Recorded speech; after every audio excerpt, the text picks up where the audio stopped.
dia ahli-ahli torekat atau biasa baik orang lamun neuleuh Habib Lutfi ahli torikoh ya kepala ketua torikoh di Indonesia nya geus 2 periode nya lamun zarah ka mana bae tilok hadiah zarah urang ila hadratin Allah Fatihah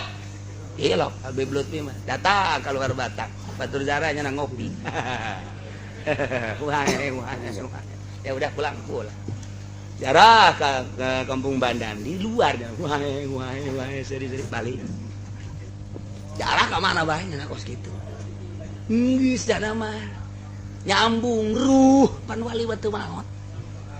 jasana jan henteu kadinya gitu nya mah nyambung ieu ahli Allah mah nu mantap kabelah diekeun mah ahli Allah geus embung ka mana ka Mekah ge embung mantap kasih diturutan atuh woi kiai itu mah embungeun ka Mekah sasar tama kiai nu bener disasar-sasar